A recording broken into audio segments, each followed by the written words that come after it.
आज मु आपणकु डायबिटीज रोगर किछि लक्षण विषय रे कहिबी।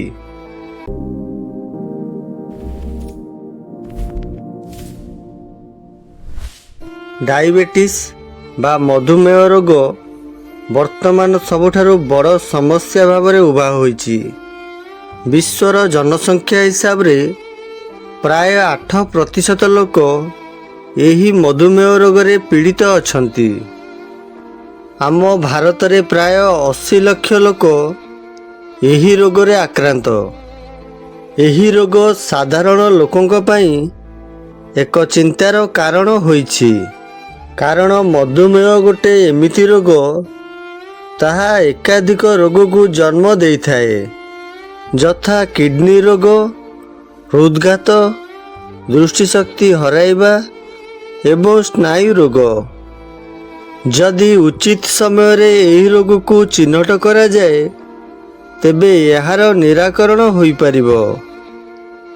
आसंतु एबे जानिबा मधुमेह रोगर लक्षण विषय रे।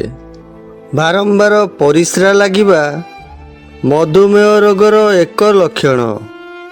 जदि रक्त रे ग्लुकोजर परिमाण अधिका होइथाए तेबे वृकक यह निष्कासन करने को चाहे, जहा फल रे बारंबार परिस्रा लागिथाए।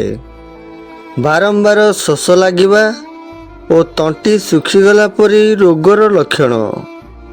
बिना एक्सरसाइज रे जदि जनकर ओजन ह्रास पाए तेबे यह भी मधुमेह रोगर लक्षण होइथाए। आखि को कम देखा जिबा और पाद तले झिमझिमी हेबा मधुमेह रोगर लक्षण अटे। अत्यधिक मुंडबिंधा, थका लागिबा, इन्फेक्शन भल न हेबा और घा न सुखिबा मध्य मधुमेह रोगर लक्षण होइथाए। जदि आ भितरु आपनकु कौनसी समस्या अनुभूत हुए तुरंत डाक्तरंक परामर्श नियंतु। 3 ରୁ 4 मासरे थरे डायबिटीज चेक करंतु और आपणक जीवन सुरक्षित रखंतु।